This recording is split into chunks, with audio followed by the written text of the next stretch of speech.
What's up, everybody? Welcome back to another episode of the Burd Files podcast. Today, I have with me Akif and Braedon from two different states of the United States. So we're going to get some different, interesting perspectives here on the NBA. So in today's episode, we're going to be talking about the NBA, stuff that's going on in basketball right now, as well as our opinions on different topics. Just in the future and right now in the NBA. So go ahead and introduce yourself, guys. I'm Braedon. I go to school with Mason. I'm going to be a sophomore this year. And yeah, I'd say I'm pretty passionate about basketball, so I was really excited to hop on this thing. So yeah, I'm excited. I'm Akif. I love basketball. I went to middle school with Mason. Me and him had some heated debates in our time, but yeah, I'm really excited to do this. All right. Well, without further ado, let's just hop straight into it. So obviously we are living in a weird time with this global pandemic. The NBA was one of the first sports leagues in North America to completely shut down operations. And then a lot of the other leagues followed suit. I know the NHL immediately canceled majority of their everything after the NBA did. So the NBA has been on hold for over 2 months now, and there's a lot of speculation on whether it's going to come back or not, and obviously they're pushing for it to come back. What are you guys' thoughts? I think we could start with Akif, and then we'll move on to Braedon. What are your thoughts on whether or not the NBA should resume? Thank you, Mason. I definitely think the NBA should resume. Because, and I do think it will resume. Because I know the commissioner, Adam Silver, said the league hasn't even thought about canceling it for the remainder of the season. They're only working towards not canceling. Mm-hmm. So there's been ideas called the bubble idea, which is basically they rent out a whole city, like Las Vegas or Orlando, and they put all the players in there, all of the coaches, all the training staff, all their families, and they completely seal off the whole city, and then they just play all the games there. There's been ideas of maybe renting a cruise ship even, but for all this to be available, there has to be readily available tests. About 15,000 tests have to be on the spot, I have to be able to get it. But I do think they will come back. Mason. Okay. Go ahead, Braedon. All right. So I agree with Akif. I think that the NBA will come back and should come back. They've been making countless statements of progressing to resuming. I just know that the NBA will be careful about it. We have soccer in Germany. They're being very careful about it. They're testing everyone that walks into the buildings and stuff.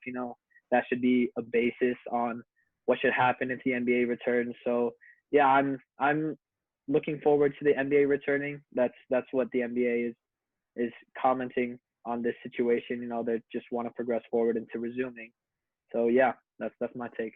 Yeah, and I think I'm definitely in that same boat. I want to see it return, but I think my mindset is that I'm all for the entertainment aspect of the NBA, but I'm also I vouch for the safety of the players, right? So if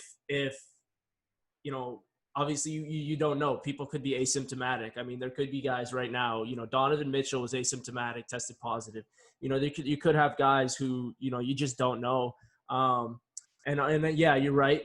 Testing is going to be a huge part of it. But I do want it to come back. I don't know if it is. I know the NBA is working towards it, but I don't know at the end of the day it's going to be possible. Also, another thing I wanted to add was it's indefinite. There's going to be no fans, right? We are going to see whether or not the NBA comes back, and even into next season, we're not going to see fans for at least. Probably the next 6 to 8 months at any professional sporting event. So put yourself in the players' shoes, right? Like you when you're playing in a stadium, right? You have 15,000, 20,000 people watching you cheering. it's a certain atmosphere, right? You play professional sports to be in front of those people. And put yourself in the player's shoes. What's how do you play with no fans and no energy there?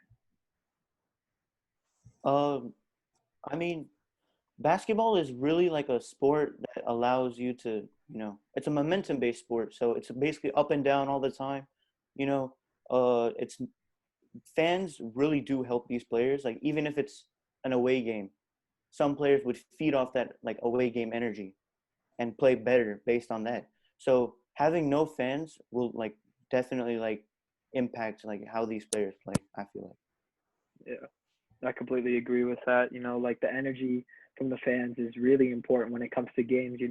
If we had the NBA games happening right now, but then we were able to, like go back in time and reverse that, bring the fans in, the energy, I think that maybe some of the results could be completely different. You never know. Yeah. Yeah, and I think definitely there's some guys who are just wired where they don't need the fans. Like I mean, if you put Michael Jordan in a situation where there's no fans, I mean he's still going to be just as dominant, right? Yeah. But there's players that feed off of the fans. Like personally, my favorite player, Russell Westbrook. A lot of his stuff is feeding off the energy in the arena.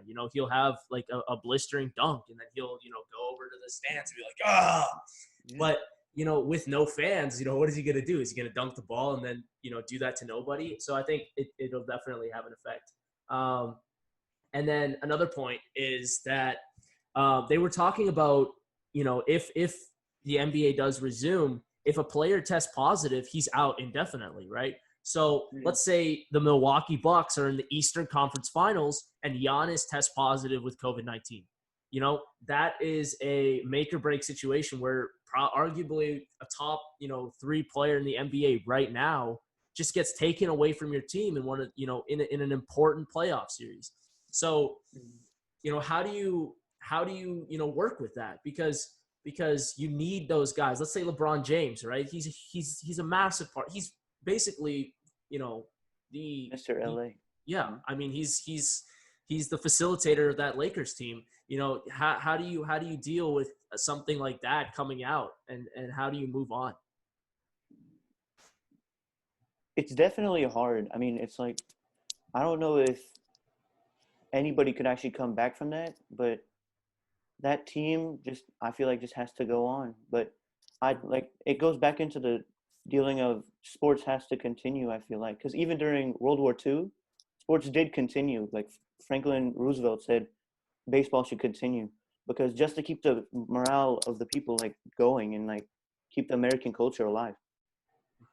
Yeah, that is definitely one of the decisions, like probably one of the biggest decisions that will be made when the NBA comes to the point, do we resume or do we not resume, because at that point, if we go to like the finals between LA and, whoever, if it comes to that, you'll just have to play on, and that's a decision that will have to be made when, Adam Silver decides to either come back or not come back. So, yeah.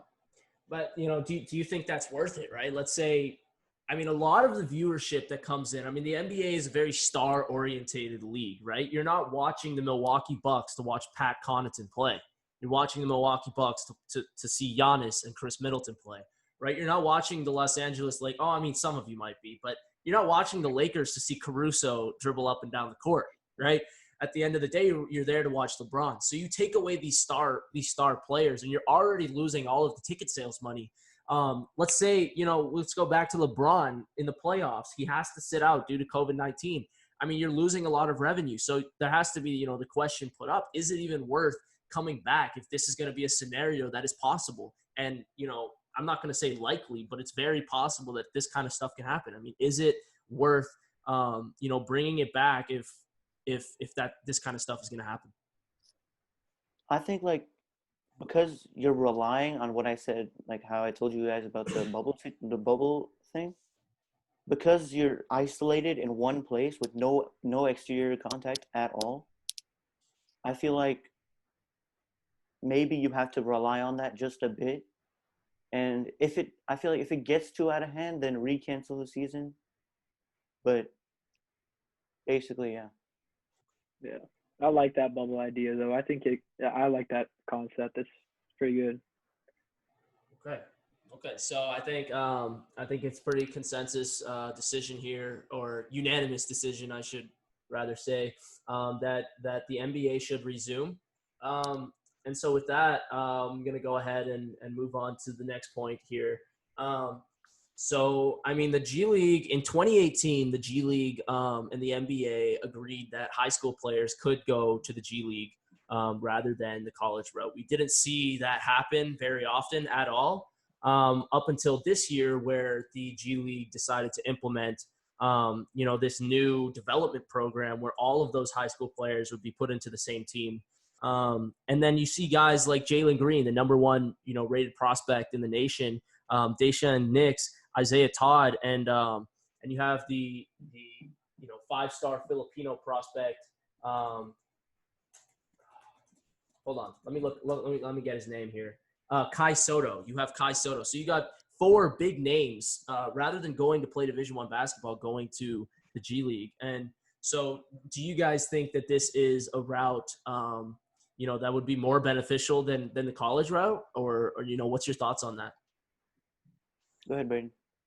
All right. So with the thing with I completely forget his name, but the number one prospect for the NBA draft going into going to the G League.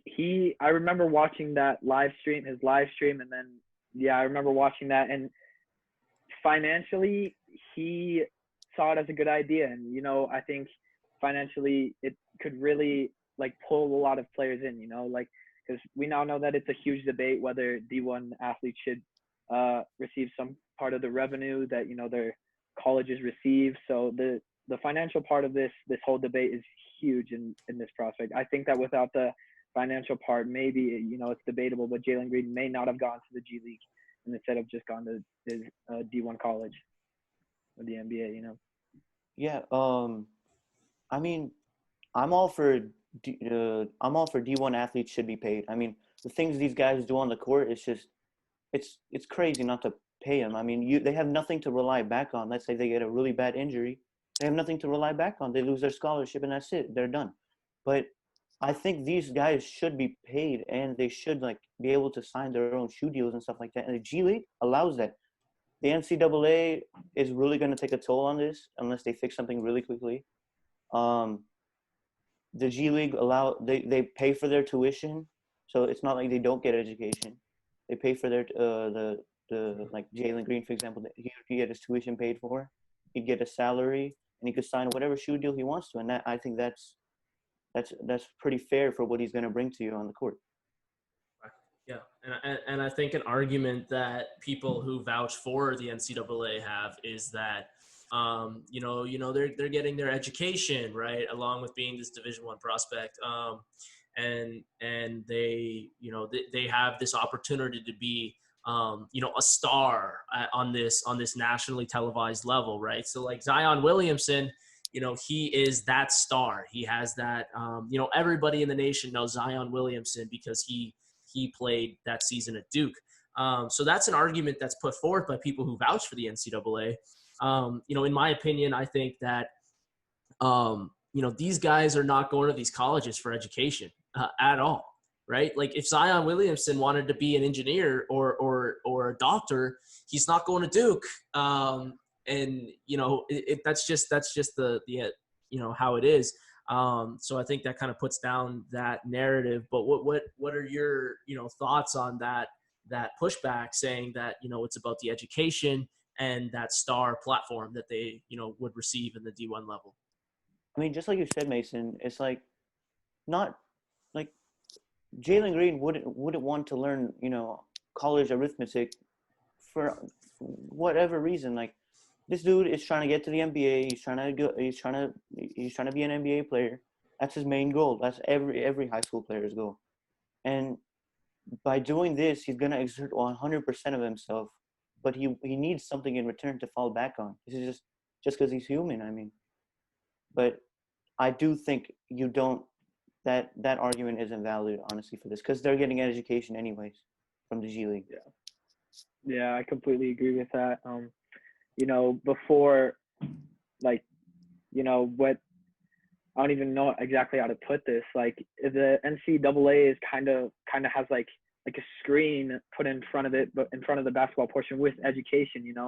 Like it's seen that the players also get like a prime education, and that is also one of their main things. That's what colleges try to do, to also bring in those like other students, not just players. That's what they try to do. But with the G League, it can be a lot more appealing because it is basketball. Like it doesn't have all these other concepts as in education or like all these other things.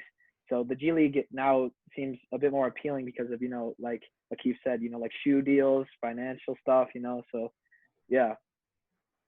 And I mean, some of these players, they come from really bad backgrounds. They need money right then and there to support their families. Some of them have even children, like when they're going to college. And I mean, they also face better competition in the G League, so they improve their game more. So the thing about that argument that Division I college offers the education is that these guys, these number one, number two, these top 10 5-star prospects who are going to these colleges, they're going for the basketball. They're not going for the education. And when basketball season is over in college, I'm sure they're still going to classes, but then their focus is not on getting an A in quantum physics, right? Their focus is on improving their draft stock for the NBA. I think the G League, in my opinion, is the best route for sure. So let's move on here. I think this one is something that could be controversial. Will there be an asterisk next to the championship team's name? Right. So you hear Shaq and Charles Barkley talk about this. They say, whoever wins the championship, there's going to be an asterisk on their name. It's not going to mean as much. You go back and you talk to them. Were you an NBA champion? Oh, yes, I was. What year? 2020. Oh, 2020. Okay. And it doesn't mean as much. So what are your thoughts on that? An asterisk. I mean, if the pandemic ended tomorrow and there could be fans, there could be everything, and it started, the playoffs just started, this is not going to happen. But if it did, I don't think it's going to be an asterisk. But because, like you said, there almost certainly won't be fans, and we talked about how that impacts the player's ability to play the game, I think there will be an asterisk. And like how you said, players could be completely taken out because of this coronavirus. Yeah, in this debate, I'm kind of like in the middle, because in itself, this pandemic, when you mentioned 2020, that this pandemic is just going to be an immediate thought, an immediate point brought to just this year in general. So, if someone mentions the championship, I feel like in itself, someone could, give their own personal opinion about its, relevancy or like value. So I'm kind of like half and half. Maybe they could do it or they could not, and it would still, this pandemic would hold a huge piece of this NBA season. So yeah. Yeah. So do you think an asterisk would be looked upon negatively? Like, do you think if an NBA team wins the championship, or let's say the Bucks win the championship, do you think that championship will be less, will hold less value in terms of just championships in general?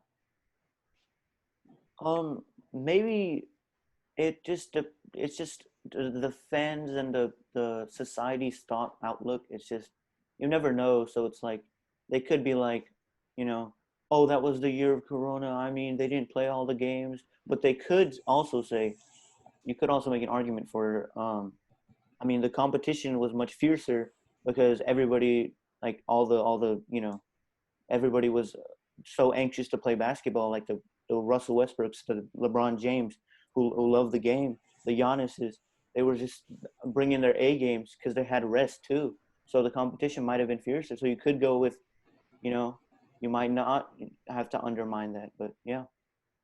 Yeah. This will always be like, a 50-50 debate in my mind, and I'm sure in a lot of other people's minds, within terms of like, if you see this as a positive way, and what I mean by that is like, if you see this as a overcome challenge of the NBA, like you look back on 2020 and you're like, oh yeah, I'm so proud of like the NBA for being mature about this, like to stop making these huge decisions, so or maybe having like a negative look on it, saying like, oh, I don't know, I don't see the true value in that championship. So I don't know. For me, it's just like I'm like caught in the middle. I don't know. Yeah, that's fair. The way I see it is there's definitely it's different, right? For sure, it's different than other years past.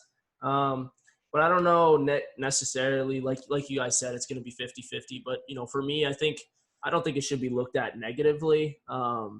Just because this is an extremely challenging year as well. Like it's not as though this is just like a ride to the park to the championship. They're facing this adversity of this global pandemic. They're facing the adversity of having, never knowing whether or not somebody could be sick. They're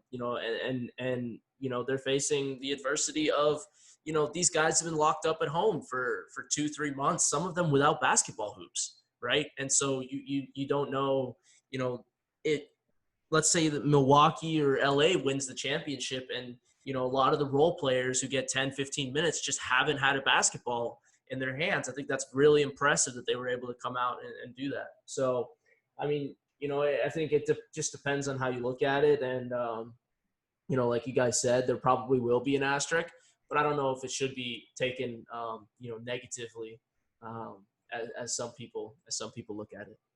Let's go into some more specific stuff. I mean, I like this topic specifically because Russell Westbrook is, my favorite guy.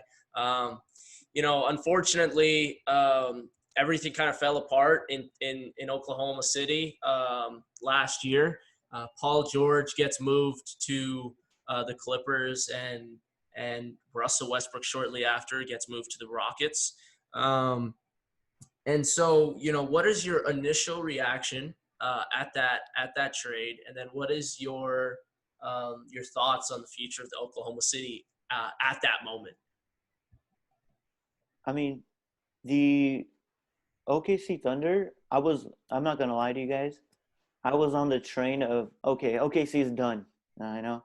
This is over. I'm not watching these guys for the next 5 years unless they get another superstar. I'm done.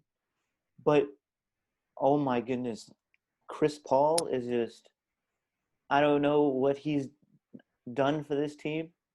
He really showed out his leadership, definitely. His leadership capabilities are, like, he showed us that, like, he could lead a team of really young players. And he has Dennis Schroeder and I believe Shai Gilgeous-Alexander both averaging almost 20 points. And all their starters are averaging double digits. So they really do have depth on their team. But, yeah, and ESPN had the Thunder at a 0.2% chance of making the playoffs. 0.2. And now they're the 6th seed, which is the same as last year. Like, if the NBA season, like, playoffs started tomorrow, they'd be the 6th seed. Yeah.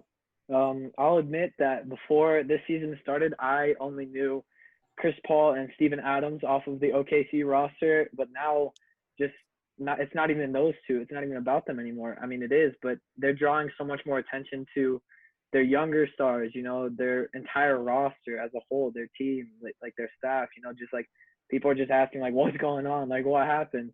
And, just like they're winning games, even stuff like Steven Adams 3-pointer. Everyone's like, what the fuck is happening? What's going on? So yeah, I'm really excited to see what Oklahoma City makes of this new kind of burst of success. So yeah. I mean, I'm not gonna lie, we didn't have to talk about that, but I just like to, hear some people gassing up my boys.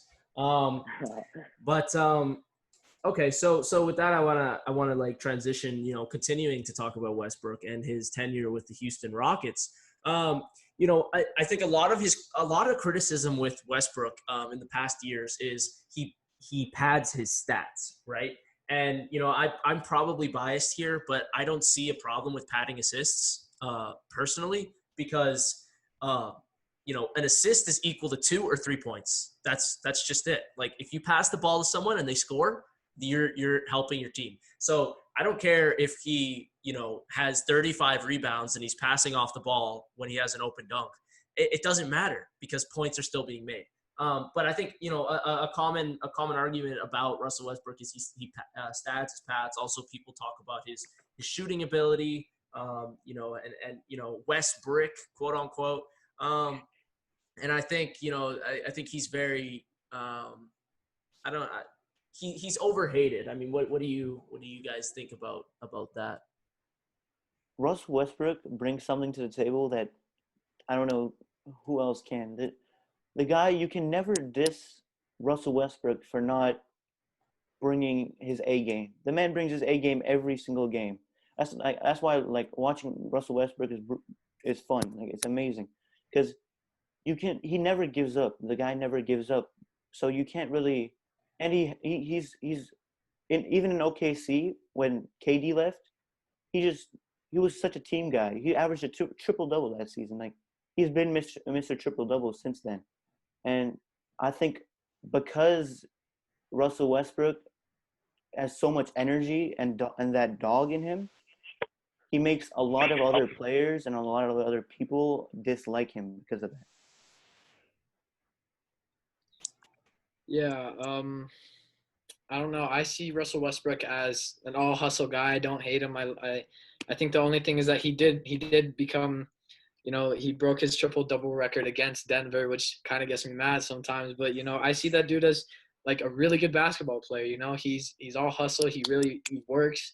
You can say whatever you want about him, like padding assists and stuff, but he just works. And he's finally. I think he's starting, even though he showed out in OKC, like now he's got dudes behind him, like James, and he's a really good player in my opinion. He's all hustle. He works hard, so I think he deserves the love that he gets, and the hate kind of like overdone. So yeah, that's my take on this. And with Westbrook, like I said before, a nickname for him is Westbrook, and they talk about his shooting. Westbrook took a lot of shots, and he missed a lot because he's taken a lot.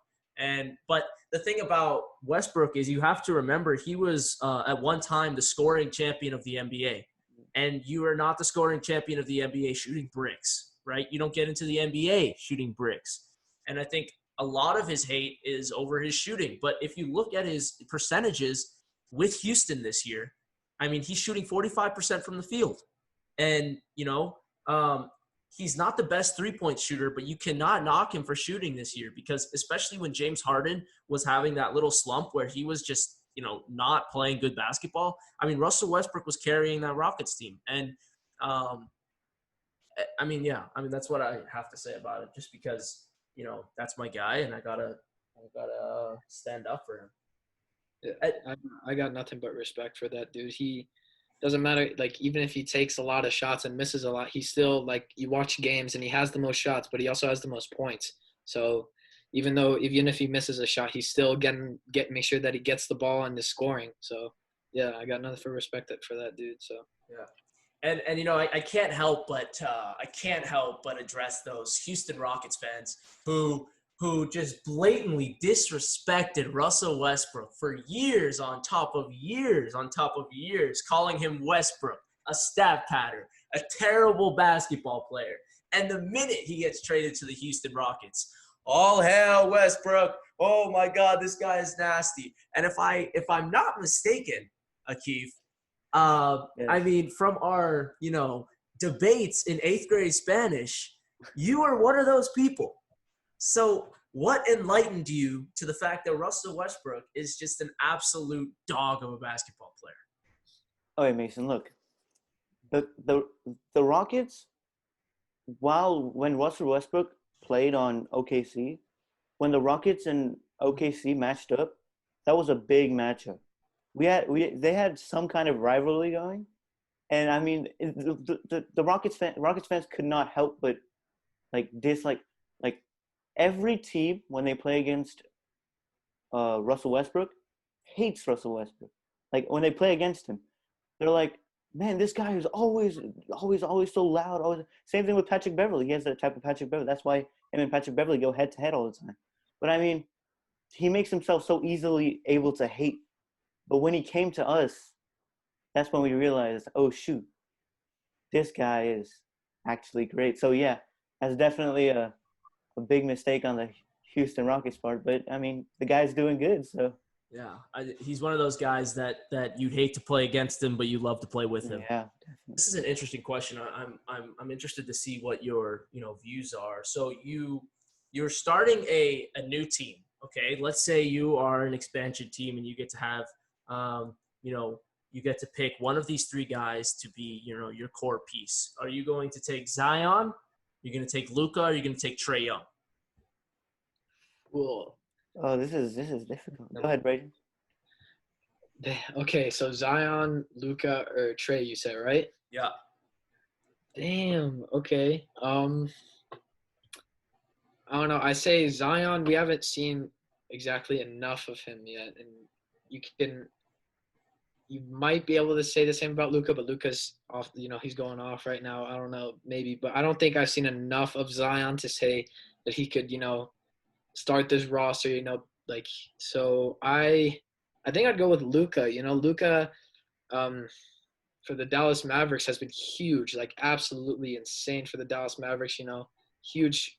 He's just done so much for the team that I'd say, like, if I were to be able to snag him to my team, to my new team, that he would be able to do the same. So yeah, I'd have to go with Luka. Yeah. Okay. And so just so you guys know, I'm going to read off some stats. Luka, for this 2019-20 season, he's averaging 28.7 points, 9.3 rebounds, and 8.7 assists on 46% shooting. Zion, in 19 games, he has 23 points, 6 rebounds, 2 assists on 60% shooting. And we got Trae Young. Trae Young. We got Trae Young at 60 games, averaging 29.6 points, 9.3 assists, 4.3 rebounds on 44% shooting. So just to let you know there. So Keith, go ahead. Well, I feel like Luka too, because when I look at Zion, I don't think Trae Young is in the same category as Luka and Zion for me, because Trae Young is in Atlanta right now, and he takes all the shots for me.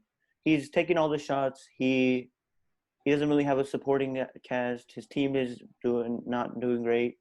He gets to chuck up whatever he wants to, but I take Luka over Zion for me, because Zion, even though he's box office, he'll get me a bunch of ticket revenue. He has the nagging problem of injuries. I mean, I watch this guy and I see him land on one leg. That's for like 11 times in a game when he goes up to get a rebound. And that's 290 pounds on one leg.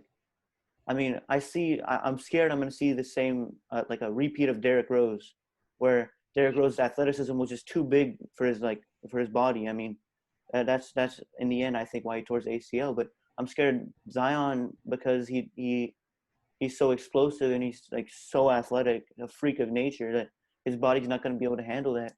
And in the long run, I feel like Luka, when the game is tight and I need a bucket, I go to Luka because he's an incredible magician as a shot creator. He can pass the ball. We've seen him. He's in the MVP conversation right now. So he's not as much as a gamble as Zion. Okay. So I think that's fair. But, you said that you have, Trae in a different, as on a different level. So who do you, compare Trae Young to if it's not at that level with those guys? Because, and you also talked about Trae chucking up shots. I got the stats pulled up, right? Trae Young averages 20.8 field goals attempted per game, and Luka's at 20.5. So yeah, just to keep that in mind. But like, where do you have, Trae Young lined up with the rest? Who do you compare him to? I compare Trae Young with players like Jason Tatum, who just recently started going off. Players like Brandon Ingram, just new all-stars. I mean, Yeah, those kind of players. Because I mean, I feel I haven't seen Trae Young in an actual place where he can contend for a playoff spot. I mean, if he gets another star, then I want to see how he plays with another star. Because Luka's playing great with Porzingis with him, who many people I feel like undermine. We forget how great Porzingis was in New York, but I think Trae Young for me is not just hasn't shown himself at that caliber yet. Yeah, I agree with that. You know, when compared to Luka Doncic, his effect, you know, Jason Tatum's really good, but you see him with Kemba Walker, and you see him with, you know, just um, Jaylen Brown. You know, you see him with those players. You know, you can't take anything away from him as a player, but I don't know. For me, compared to Luka, Porzingis is really good, but Luka's game right now is just too good for him to be on the same level as someone like Trae Young, who is proving himself as a player, but as a team, he's not really doing much for that squad, for that roster. So yeah, that's what I'd say. Okay. Okay. So if we're like tiering up, if we're gonna like make a tier, right? You got Luca, Zion, top tier. Tier two, you got guys like Jason Tatum, De'Aaron Fox, Trey Young, guys in that second tier. Is that kind of what we're looking at? Yeah, I'd say so. Maybe Zion also in the Yeah, second maybe. tier. Yeah. I feel I like wouldn't that. exactly put him on Luca's level yet, but the way he's playing, you know, he has the potential. Everyone has high hopes for him, so I don't know, it depends. Maybe second tier, maybe first tier, but I don't know. It's questionable where I'd put him. Yeah, for me, Luca's just in like I mean, none of these players we just named is even close to the MVP conversation right now. So, I mean, these guys are like Luca. Luca does things that these guys haven't done yet or haven't been able to do yet. He's only one of the three that you named. Uh, sorry, Zion and Trey Young that's going to the playoffs this year. But I feel like, and I feel like he can improve his defense eventually. So I trust him to do that. But yeah, I think he's in a tier of his own. Now I'm going to move into more like less. We're not talking about the NBA now. We're talking about the NBA, what it could be, or in a sense. So with that, I'm going to go into LaMelo Ball. LaMelo Ball has had quite the interesting path to potential NBA stardom. The kid plays varsity when he was in eighth grade with his two older brothers at Chino Hills. He had that infamous or notorious 92-point game. The highlights where he just took every single shot. And he plays at Chino Hills, and then he goes to Latvia. Was it Latvia? No, where did he go? He go, I think Lithuania. I think Lithuania. He goes to Lithuania, and then he proceeds to like come back, play high school ball, which caused some controversy. Then he went to Australia. So and now he's in contention for number 1 overall pick. What are your thoughts on his path and his talent in comparison to other top prospects for the 2020 draft? I mean, LaMelo Ball. We all know when he enters the league, he's gonna enter the league. But when he does, he's gonna have all the spotlight on him, just like I feel like even more than his older brother, because he shows more promise than his older brother did. Because LaMelo had an incredible growth spurt. I feel like he was like what 6'1" in like freshman year, and then like 6'3" in freshman year, and now he's like 6'8", 6'9". So he's definitely in the new era of the positionless basketball, where he's a guard, but he's like 6'9".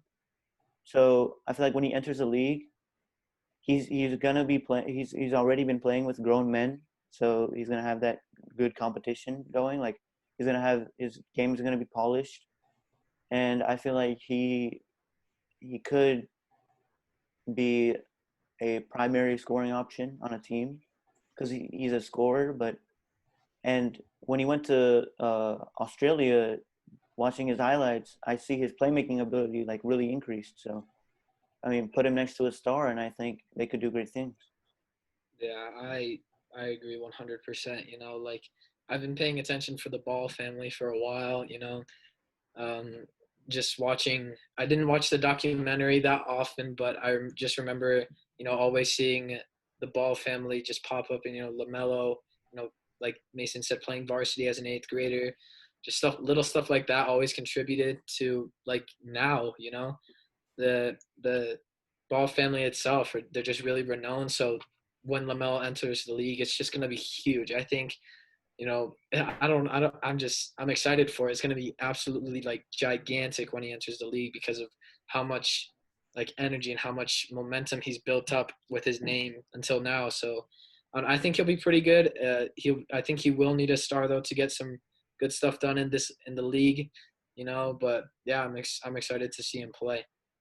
Okay. Okay.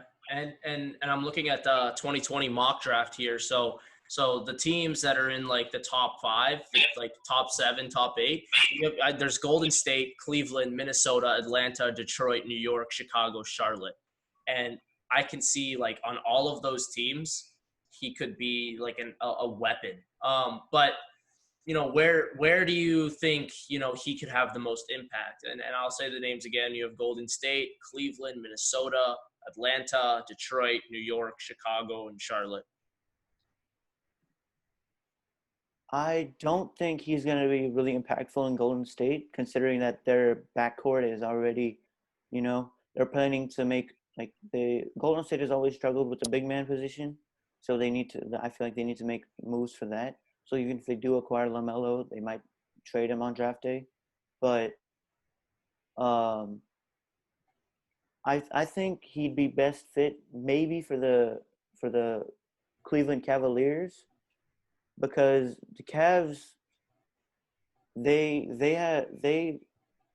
can I feel like they are the best suited to acquire another superstar, or I feel like he could go to Atlanta and pair up with Trae Young and play the one or the two, and you know sharing the ball might be a problem, but Trae Young could bring him really up his game because we all know what Trae Young is capable of. But yeah, I think he'll be great mostly where he goes most of the time, but yeah.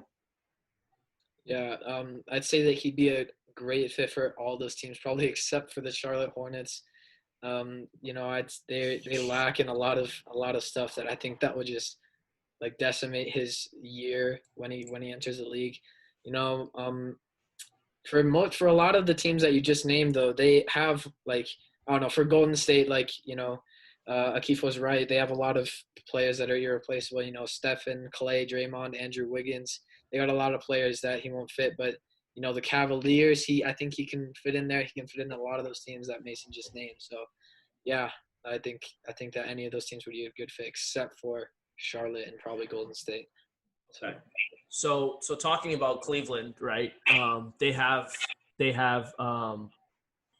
Colin Sexton.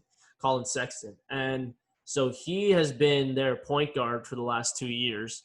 And I think, you know, since the spotlight got taken off of Cleveland just because, you know, LeBron left, they have been pretty horrendous, but I think that you can't.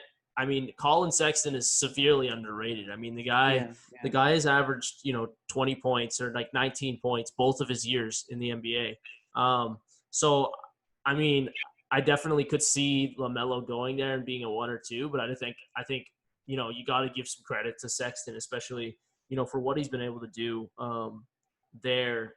You know, just coming into the league and averaging 20 and not having you know anybody talk about that. I think that's important as well. Yeah, I feel like LaMelo would bring the spotlight to Cleveland back again, and maybe even make those players play better because right now I feel like they're in the mindset of, okay, we don't have LeBron anymore. We don't have to play just as good. Not everybody's looking at us. But if LaMelo comes, they're like, okay, now we might have a shot with this guy.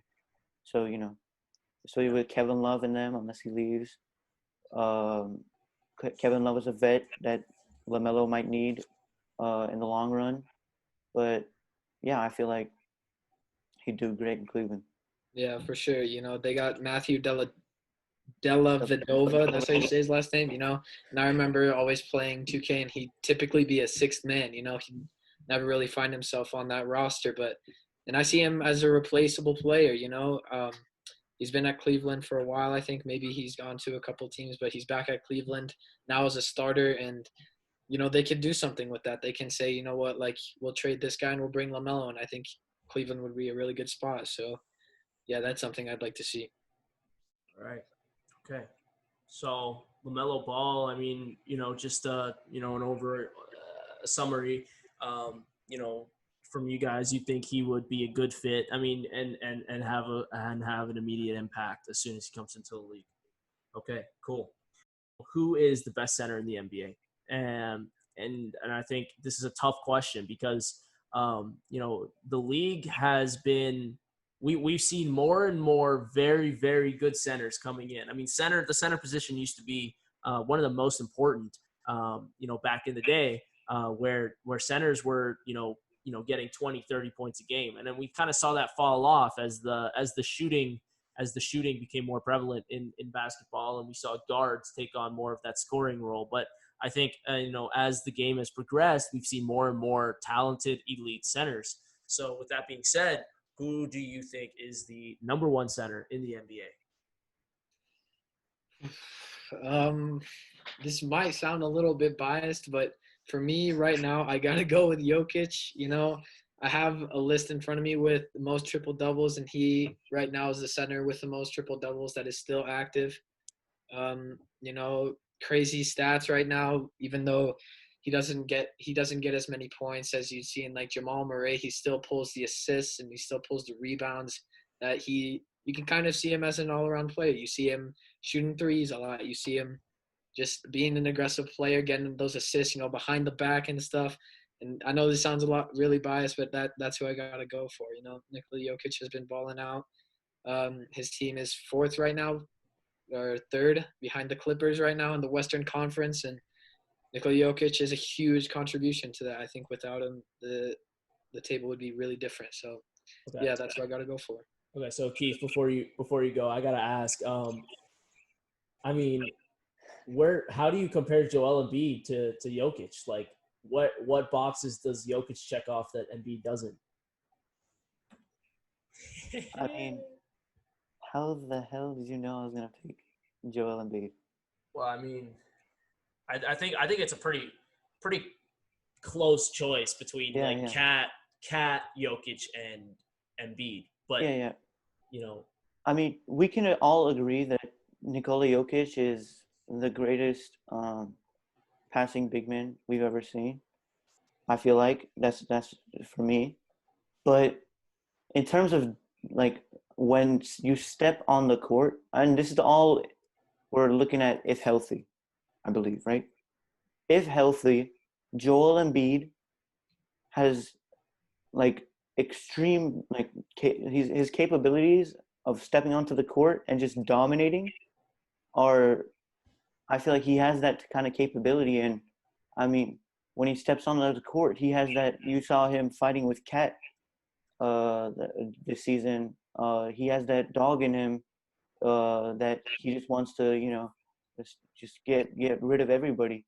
But he has definite love for the game. He's inside the paint. I mean, the guy is extremely athletic. He can dunk over you. He has some mid-range game, not to the level of Nikola Jokic, and I feel like he can definitely pass too. But in terms of dominating on the court, I feel like my bad. Joel Embiid is better for me. Yeah, I respect that answer. That's a good answer. Yeah, I think it's definitely between those two and Cat. I think in the next, and you got to remember, like Jokic is still really young. I mean, he looks like an old ass man, but he's like, he's still. I think he's 26 maybe. 23, 25. I mean, Jokic is 25, and we saw Shaq's prime age was 27, 28, 29. I don't even think Jokic has hit his prime yet. I mean, he's got at least 7-8 more years left in the league, and his top years are yet to come. But I think right now I have to agree, Embiid is the best center for me. For the final question, I just want to talk about awards. As of this season right now, who is your sixth man, MVP, Depoy, Most Improved, and Rookie of the Year? Go ahead, Braedon. Damn. All right. So you want me to go with MVP first? Yeah. Go in any order you would like. All right. So for MVP, I haven't put that much thought into this, but I'll say probably. I'll say Luka Doncic because he's been really. I'll say Luka Doncic for right now. I'll say it because of the numbers that he's been pulling, because he's been so consistent. We see players like, I don't even know, Kemba Walker, who got injured. He was pulling the numbers, then he wasn't, then he was. So, you see players like that. But for right now, I'll say Luka Doncic because he's pulling those numbers and he's been doing it so consistently, to the point where I'd say he's MVP. You can name your MVP, Akif. My MVP, not undoubtedly, definitely not undoubtedly. It's, for me, Luka is a good third place for me. Third place. He's in the conversation, definitely, but I think LeBron and Giannis have a really head-to-head thing going. But for me, Giannis comes out on top because, let me give you some stats. The guy is averaging he's playing 30 minutes per game, which is not that much for a superstar caliber of his type. He is averaging 30 points almost, with, I believe, 14 rebounds and 6 assists, and a block and a steal a game right now. And those numbers, to me, he also has, this season's his efficiency rating is the greatest of all time. He has the greatest player efficiency rating of all time this season. So for me, this season, Giannis would be the MVP. Yeah, I'd say that he'd go over LeBron. Probably the thing that goes into that, probably one of the most important things is that Chris Middleton is a really good player, but he isn't like Anthony Davis. And the reason I say that is because LeBron and AD, a great pair, but Giannis and Chris Middleton, and Giannis still comes out on top, in stats and stuff, and in the record. That's where you got to say, Giannis, you got it. So, I like that decision. I like that. This is regular season, though. Yeah. Playoff LeBron is different, Yeah. I feel that. All right, so let's move on to most improved player. I'll go ahead. There's a lot of options here, man. Yeah. For me, it'll be Pascal Siakam again for me. Oh, really? Because I feel like last year he played good. He played towards the end during the playoffs and stuff like that. He played really good. He was a closer against Golden State. I don't know if you guys remember the Game 6 layup that he made. But this season, without Kawhi Leonard, he's been the number one scoring option. They've gone through him. Kyle Lowry has really brought him up, and even though he's been he's been injured for a bit, I feel like he's definitely improved more. Okay, so for Pascal Siakam, he just for some context here, Pascal Siakam from last year to this year. Last year he was taking 11 shots a game. Now he's taking 19, and his point total increased on average 7 points. So that is definitely a valid answer. But Braedon, I want to hear what you have to say, because I honestly wasn't thinking Pascal Siakam for me. But where you go with this one? So it's really tough. I don't think I would have said Pascal Siakam either. But, when I looked at the rankings, the votes, because there's already been votes on this debate. And Doncic one, but I don't think I can go with Doncic. Because even though he's really improved as a player, you got candidates like Kelly Oubre and stuff, which just makes this list crazy. So I don't know. I think as a player, I don't know. I might have to say probably Brandon Ingram. I think he was on the list, even though he wasn't number one like Luka Doncic. So for me as a player, I'd say Brandon Ingram. Okay. As a player, he's an all-star now, and so I yeah. mean, yeah, I definitely see your point. He's averaging like 24.7 points per game, Yeah. something like that. Like, and compared to his other numbers, it's much better. Yeah, and I think putting Luka Doncic on there is, he definitely improved a lot, but I don't think it's fair to give most improved to a rookie, to a sophomore player, because, I think if a player is good enough, he's obviously gonna get better from his first year to his second year, right? So I think that award should be, given to somebody who's not there, and I think, Brandon Ingram is a good option. Jason Tatum also, Bam Adebayo, who has just if it wasn't Ingram, I would have said Bam Adebayo. Yeah, Bam Adebayo. Let me give you honorable mention.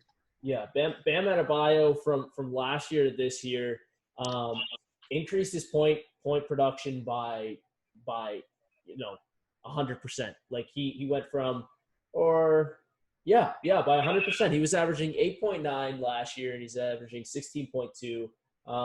And he's taken 6 more shots a game. I mean, he definitely improved his role massively, and that Miami Heat team, he's a huge presence there. He's averaging 10 rebounds, 5 assists, 1.2 steals, 1.3 blocks. I mean, he would be my choice, just because of that Miami Heat team, their transformation, how good they've been this year, and just how much better he's been from the last year. So we've got MVP, most improved, and we're going to go to Defensive Player of the Year.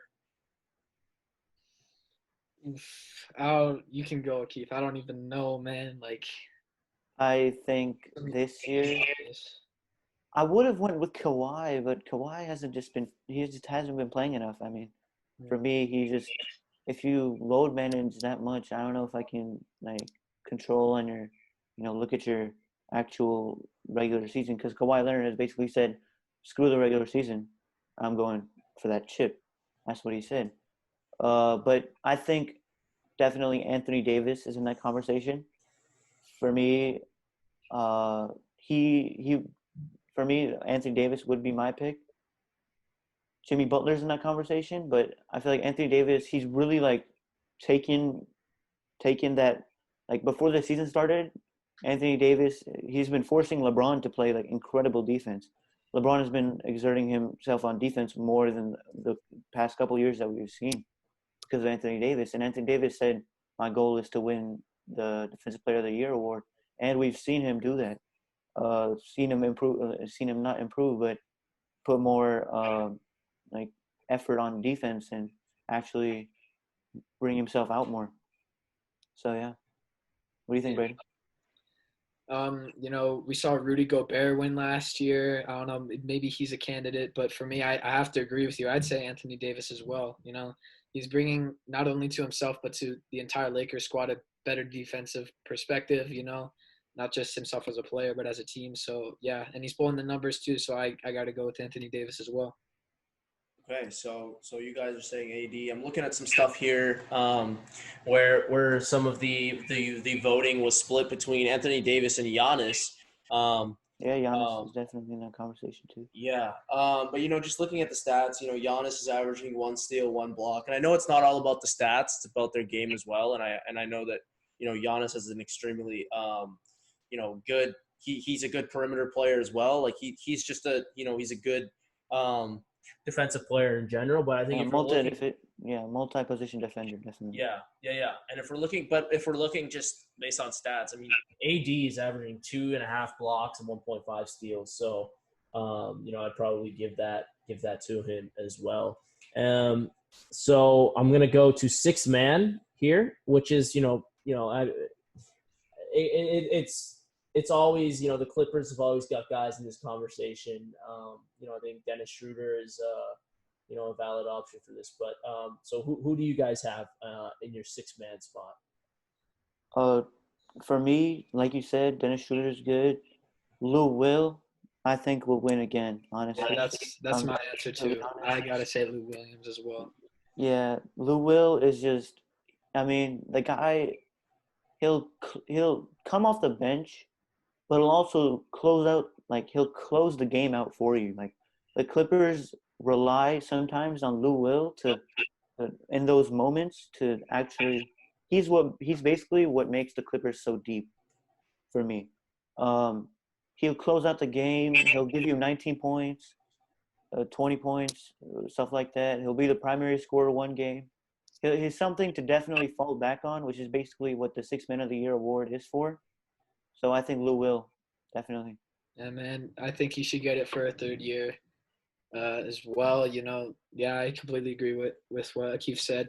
He's just been playing well for the Clippers. He does so much for them on both sides of the court, even when their starters are off. So, yeah, I'd give it to Lou Will as well.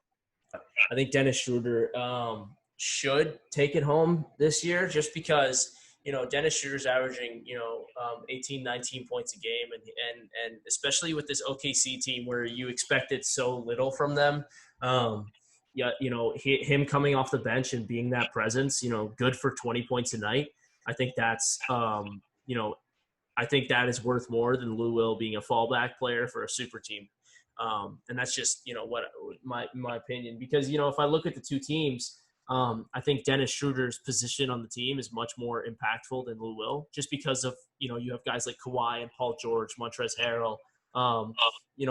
That team is, just way, way, way, way more talent, more star skill there.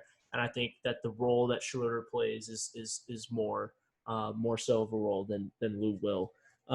So we got Lou Will, Dennis Schroeder. And so to cap it all off, Rookie of the Year. Let's talk about Rookie of the Year. This is one that there's a lot of debate around, although I don't think there should be debate around. So go ahead and give me your guy. For me, it's got to be Ja Morant. I mean, the guy, I feel like Zion just hasn't played enough games, and I mean, the guy, he's been consistent with 18 points per game almost throughout the whole season.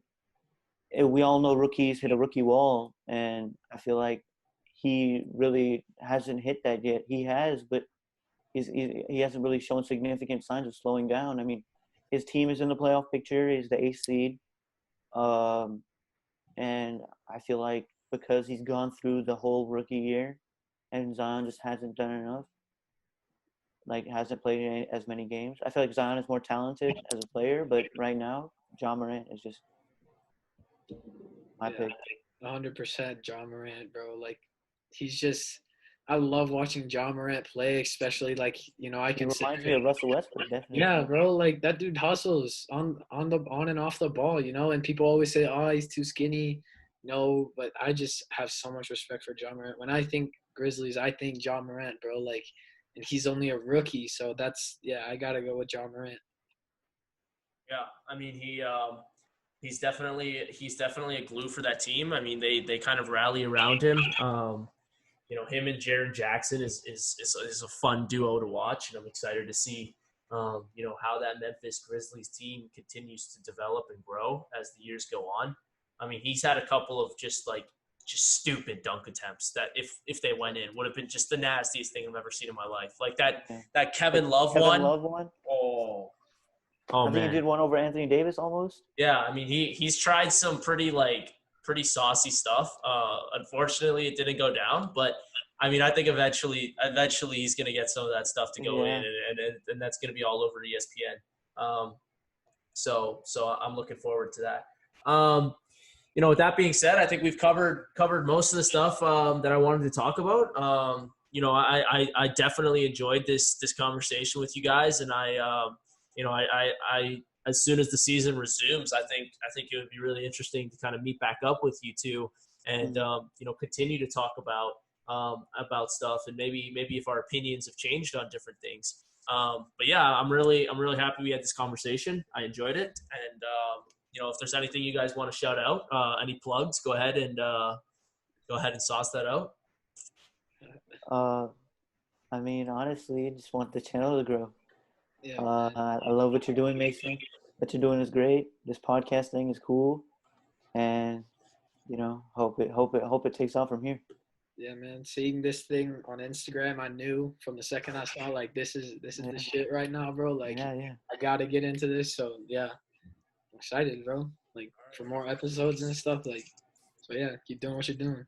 All right, I appreciate it, boys. All right, so with that, I'm gonna go ahead and end the episode. I appreciate you guys coming on, and I'll see you guys later. Mm-hmm.